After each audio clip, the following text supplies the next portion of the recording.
आज है 5 जून 2025 दिन गुरुवार। Welcome back to clean news UP. चलिए देखते हैं उत्तर प्रदेश की 25 फटाफट बड़ी खबरों को।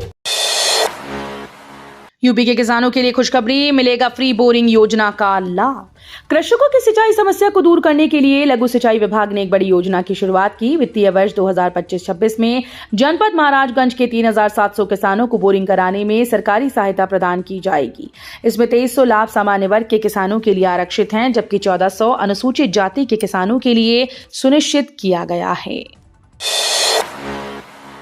योगी सरकार की सर्जरी योजना से लौट रही मासूमों की मुस्कान। उत्तर प्रदेश में योगी सरकार दिव्यांग एम्पावरमेंट के क्षेत्र में नई मिसाल कायम कर रही है। मुख्यमंत्री योगी आदित्यनाथ की अगुवाई में राज्य सरकार की शल्य चिकित्सा अनुदान योजना अब तक 214 श्रवण बाधित बच्चों को नई जिंदगी दे चुकी है। इन बच्चों को कोक्लियर इम्प्लांट सर्जरी के जरिए सुनने की क्षमता मिली है। इस सर्जरी के प्रति लाभार्थी 6 लाख रुपए तक की सहायता दे रही है। यूपी वालों के लिए गुड न्यूज, इन जिलों में मिलेगी free CT scan facility. UP वालों के लिए अच्छी खबर है, यहां सभी जिलों में फ्री सिटी स्कैन की सुविधा मिलेगी। अब तक प्रदेश के 6 जिलों में सिटी स्कैन जांच के एवज में यूजर चार्ज लगता था। लखनऊ, आगरा, गोरखपुर, कुशीनगर, मुरादाबाद, रायबरेली में मरीजों से सिटी स्कैन जांच के लिए 500 रुपए फीस जमा कराया जाता था, लेकिन अब इन जिलों के मरीजों का सिटी स्कैन भी अन्य जिलों की तरह फ्री में होगा। लखनऊ कानपुर रेल मार्ग पर 120 की स्पीड से दौड़ेगी ट्रेन, यात्रियों को बचेगा समय। अमृत भारत योजना के तहत विकसित पिंक स्टेशन गोविंदपुरी के रास्ते एक जोड़ी और विशेष ट्रेन का परिचालन होगा। इससे यात्रियों को गर्मी के दौरान सुविधा मिलेगी। इस स्टेशन पर पहले से ही 12 जोड़ी ट्रेन जुलाई से चलाने के लिए शिफ्ट की जा चुकी हैं। इससे 100 से अधिक ट्रेन स्टेशन के रास्ते गुजरने लगेंगी। 4.5 किलोमीटर लंबी मेट्रो टनल निर्माण पूरा, एमजी रोड और हाईवे पर इतने पिलर बनकर तैयार। Uttar Pradesh metro rail corporation ने 4.5 किलोमीटर लंबी टनल का निर्माण पूर्ण कर लिया है। अप और डाउन लाइन की टनल बोरिंग मशीन बाहर निकाल ली गई। अब एलिवेटेड कॉरिडोर पर फोकस किया जा रहा है। एमजी रोड और सुल्तानपुरा रोड पर 30 और नेशनल हाईवे 19 पर 64 पिलर बनकर तैयार हो गए हैं। प्लॉट खरीदारों के लिए गुड न्यूज, एक क्लिक पर कंप्यूटर स्क्रीन पर मिलेगी जमीन की जानकारी। यमुना प्राधिकरण की आवंटित भूखंडों पर कब्जे को लेकर आवंटियों को अब अधिक इंतजार नहीं करना होगा। सेक्टर्स में नए भूखंडों के नियोजन और रिक्त भूखंडों की जानकारी प्राधिकरण अधिकारियों के कंप्यूटर स्क्रीन पर होगी। नए सेक्टर्स के नियोजन के लिए भी फाइल्स के चक्कर की जरूरत नहीं होगी। प्राधिकरण ने नियोजन से लेकर आवंटित व रिक्त भूखंडों की जानकारी के लिए लैंड ऑडिट कराया है। डीएम की नई पहल पर अब गांव में चौपाल लगाकर दूर की जाएंगी समस्याएं, ऐसे गांव को किया गया चिन्हित। गोंडा जिले के डीएम नेहा शर्मा ने अपने 3रे चरण का चौपाल कार्यक्रम एक बार फिर से शुरू कर दिया है। ऐसे गांव को चिन्हित कर चौपाल लगाई जा रही है जहां से प्रशासन को अधिक शिकायतें मिल रही हैं। उन गांव में चौपाल लगाकर ग्रामीणों की समस्याओं का समाधान करने के साथ साथ सरकार के द्वारा चलाई जा रही विभिन्न योजनाओं के पात्र लाभार्थियों को चयनित कर उन्हें योजनाओं का लाभ दिया जा रहा है। देश के टॉप 100 विश्वविद्यालय में शामिल हुआ सीसीएसयू, प्रदेश में रहा अव्वल। क्रॉनिकल्स ऑफ इंडिया द्वारा घोषित STEM रैंकिंग 2025 में चौधरी चरण सिंह विश्वविद्यालय को देश के शीर्ष 100 संस्थानों में राष्ट्रीय स्तर पर 86वीं रैंक प्राप्त हुई, जबकि उत्तर प्रदेश के राज्य विश्वविद्यालयों में चौधरी चरण सिंह विश्वविद्यालय मेरठ को सर्वोच्च स्थान प्राप्त हुआ। चौधरी चरण सिंह विश्वविद्यालय के निदेशक शोध प्रोफेसर वीरपाल सिंह ने बताया कि क्रॉनिकल्स ऑफ इंडिया द्वारा विज्ञान, प्रौद्योगिकी, अभियांत्रिकी एवं गणित रैंकिंग 2025 में देश के शीर्ष 100 संस्थानों में सीसीएसयू को 86वां स्थान मिला। डीजल बसेस को इलेक्ट्रिक में बदलेगी यूपी सरकार, झांसी ललितपुर रूट से शुरू होगा ट्रायल। प्रदूषण रहित परिवहन की दिशा में उत्तर प्रदेश सरकार एक नई पहल की तैयारी में है। मुख्यमंत्री योगी आदित्यनाथ के निर्देश पर पुरानी डीजल बसेस को इलेक्ट्रिक बसेस में बदला जाएगा। इस योजना के पहले चरण में परिवहन विभाग ने कानपुर स्थित राम मनोहर लोहिया वर्कशॉप में 2 डीजल बसेस को इलेक्ट्रिक में तब्दील कर दिया। इनका ट्रायल झांसी से ललितपुर रूट पर किया जाएगा। यूपी में आधे किसानों के खाते में नहीं आएंगे 2000 रुपए। पीएम किसान सम्मान निधि की 20वीं किश्त कब आएगी? देश भर के करोड़ों किसान इस सवाल का जवाब जानना चाहते हैं, लेकिन इस बार करोड़ों किसानों को झटका लग सकता है। पीएम किसान योजना के 2000 रुपए का इंतजार कर रहे बहुत से किसानों को लापरवाही का खामियाजा भुगतना पड़ सकता है। गाड़ियों की संख्या के हिसाब से जलेगी हरी और लाल बत्ती। चौराहों पर वाहन चालकों को अधिक समय तक रुकना ना पड़े, इसके लिए ट्रैफिक सिग्नल के समय प्रबंधन की समीक्षा होगी। इसके तहत ट्रैफिक के दबाव के हिसाब से रेड और ग्रीन लाइट का समय निर्धारित किया जाएगा। यूपी को 34 नए डीएसपी, 6 को passing out parade. UP police के बेड़े में 6 जून को 34 नए डीएसपी शामिल हो जाएंगे। 1 साल 15 दिन के कठिन प्रशिक्षण के बाद शुक्रवार को doctor Bhimrao Ambedkar police academy में इनकी पासिंग आउट परेड होगी। इसमें मुख्यमंत्री योगी आदित्यनाथ के आने की भी संभावना है। बुधवार को इन सभी डीएसपी की अलग अलग जिलों में तैनाती भी तय कर दी गई है। सीएम योगी ने दी बेटियों को बड़ी सौगात, अब इन परिवारों को भी मिलेगा सामूहिक विवाह योजना का लाभ। उत्तर प्रदेश की योगी आदित्यनाथ सरकार ने गरीब और कमजोर वर्ग की बेटियों के हाथ पीले करने की राह और आसान कर दी। अब मुख्यमंत्री सामूहिक विवाह योजना का लाभ उन परिवारों को भी मिलेगा जिनकी सालाना आमदनी 3 लाख रुपए तक है।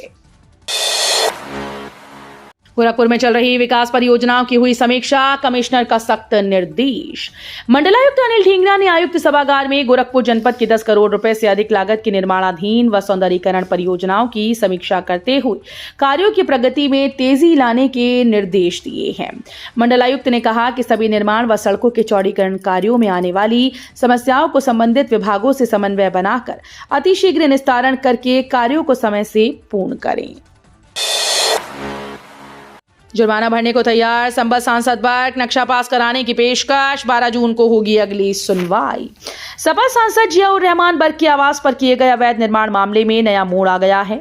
सांसद के अधिवक्ता मोहम्मद नईम ने उपजिलाधिकारी कार्यालय में नवनिर्माण का नक्शा पेश करते हुए उसे स्वीकृत किए जाने की मांग की। साथ ही उन्होंने ये भी कहा कि सांसद जुर्माना भरने को भी तैयार है।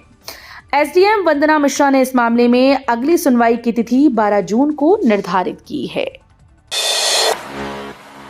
ग्रेटर नोएडा में दादरी के इन 20 गांवों में खत्म होगी पंचायत व्यवस्था, प्रधानी के चुनाव होंगे बंद। ग्रेटर नोएडा के पास दादरी क्षेत्र के 20 गांवों में पंचायत व्यवस्था अब जल्द खत्म होने जा रही है। प्रशासन ने इसके लिए तैयारियां भी शुरू कर दी हैं। अब इन गांवों में ग्राम प्रधान के चुनाव भी नहीं होंगे। पंचायत चुनाव को लेकर चल रही परिसीमन की कार्यवाही से इन गांवों को बाहर रखा जाएगा। एक अधिकारी ने बताया कि वर्तमान में गांव के परिसीमन का काम चल रहा है। 6 जून तक काम पूर्ण होना है, जिसके बाद शासन को रिपोर्ट भेज दी जाएगी। यूपी में पशुओं की कुर्बानी, खुले बेबास की बिक्री पर लगी रोक। सीएम योगी ने चेतावनी दी है कि बकरीद के अवसर पर किसी भी प्रतिबंधित पशु जैसे गाय, नीलगाय या ऊंट की कुर्बानी नहीं होनी चाहिए। जिलों में तयशुदा स्थानों पर ही कुर्बानी की अनुमति होगी। अगर तय स्थानों के बाहर कुर्बानी की जाती है तो सख्त कार्रवाई की जाएगी। उन्होंने कहा कि सड़क पर नमाज नहीं पढ़ी जाएगी। आस्था का सम्मान जरूरी है, लेकिन कानून का उल्लंघन बर्दाश्त नहीं होगा। मुख्यमंत्री ने अधिकारियों को निर्देश दिए कि किसी भी विवाद की स्थिति में तहरीर का इंतजार न करें, बल्कि तत्काल कार्रवाई करें ताकि हालात बिगड़ने ना पाएं। राम मंदिर में हवन पूजन के साथ दूसरे दिन के अनुष्ठान हुआ। आज होगी राम दरबार की प्राण प्रतिष्ठा। श्री राम मंदिर में प्राण प्रतिष्ठा उत्सव का दूसरा दिन बुधवार 4 जून 2025 को धार्मिक अनुष्ठानों के साथ संपन्न हुआ। इस दिन विभिन्न पूजन हवन संस्कार किए गए, जो आज 5 जून को राम दरबार की प्राण प्रतिष्ठा के लिए आधार तैयार करेंगे। राम मंदिर परिसर में निर्मित 21 छोटे छोटे मंदिरों में विभिन्न देवी देवताओं की प्रतिमाएं स्थापित की गई, जिनके प्राण प्रतिष्ठा का मुख्य अनुष्ठान 5 जून को संपन्न होगा।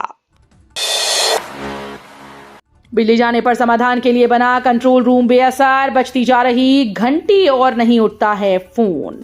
भीषण गर्मी में फॉल्ट व अन्य तकनीकी कारणों से बिजली कटौती, ट्रिपिंग व लो वोल्टेज की समस्या पर शिकायत करने के लिए बिजली निगम ने कबीरनगर में कंट्रोल रूम बनाया। यहां अप्रैल के मुकाबले बीते 1 माह में बिजली को लेकर आने वाली 30% शिकायतें बढ़ी, लेकिन यहां शिकायत पंजीकृत तो कर ली जाती है पर समाधान नहीं होता।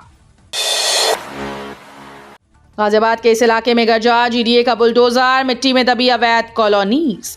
जीडीए ने अवैध रूप से विकसित कॉलोनीज को बुलडोजर से ध्वस्त करने की कार्रवाई की। जोन 3 के प्रवर्तन प्रभारी के नेतृत्व में मधुबन, बापूधाम, बंबा रोड, डुहाई में ध्वस्तीकरण अभियान चलाया गया।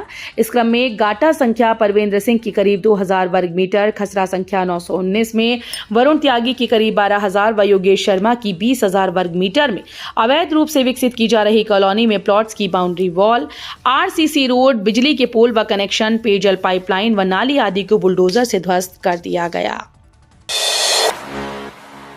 पर्यटन विभाग की फिल्म से सामने आएगी गाजियाबाद की वास्तविक पिक्चर, पर्यटन को मिलेगा बढ़ावा। वर्तमान में विकास के पथ पर तेजी से दौड़ रहे गाजियाबाद जिले का ऐतिहासिक और पौराणिक महत्व है। इसके बारे में वर्तमान और आने वाली पीढ़ियों को सही जानकारी मिल सके, इसके लिए पर्यटन विभाग जल्दी ही एक शॉर्ट फिल्म बनाएगा। इस फिल्म से जिले की वास्तविक पिक्चर सामने आएगी, इसके साथ साथ पर्यटन को भी बढ़ावा मिलेगा। हाईकोर्ट ने राहुल गांधी को लगाई फटकार, कहा अभिव्यक्ति की स्वतंत्रता उचित प्रतिबंधों के अधीन। इलाहाबाद हाईकोर्ट ने भारतीय सेना पर कथित अपमानजनक टिप्पणी के लिए लोकसभा में नेता प्रतिपक्ष और कांग्रेस के नेता राहुल गांधी को फटकार लगाई।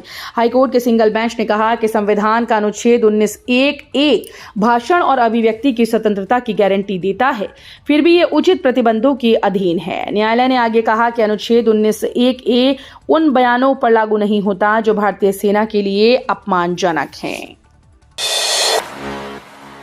11.56 किलोमीटर लंबे रूट पर बनेंगे 8 स्टेशन। नोएडा सेक्टर 142 से बॉटेनिकल गार्डन और बोड़ाकी रूट की मेट्रो लाइन का टोपोग्राफी और जीपीएस सर्वे इस महीने के अंत तक पूर्ण हो जाएगा। सेक्टर 142 मेट्रो को जुलाई में मंजूरी मिलने की उम्मीद है। नोएडा मेट्रो रेल कॉरपोरेशन ने अब इन दोनों लाइन की जियो टैगिंग और ड्रोन सर्वे कराने की तैयारी शुरू कर दी। इस समय एक्वा लाइन पर सेक्टर 51 से ग्रेटर नोएडा डिपो तक मेट्रो चल रही है।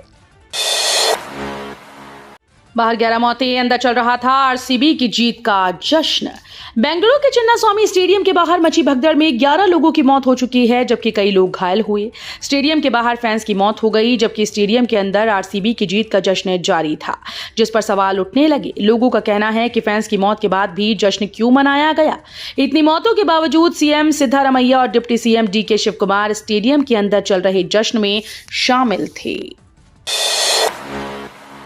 यूपी के 30 लाख छात्रों को होगा बड़ा फायदा, खाते में पैसा भेजने जा रही योगी सरकार। सरकारी प्राइमरी स्कूल्स में मुफ्त स्कूली ड्रेस, जूते, मोजे, स्वेटर, स्टेशनरी के लिए रकम न पाने वाले विद्यार्थियों का जल्दी इंतजार खत्म होगा। यूपी के 30 लाख छात्रों को बड़ा फायदा होने जा रहा है। योगी सरकार छात्रों के अभिभावकों के खाते में अब सीधे पैसा भेजेगी।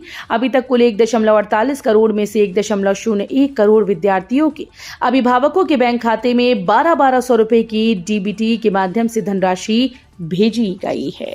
तो ये थी आज की 25 फटाफट बड़ी खबरें। अगर आपको न्यूज पसंद आई हो तो वीडियो को लाइक और शेयर जरूर करें। धन्यवाद।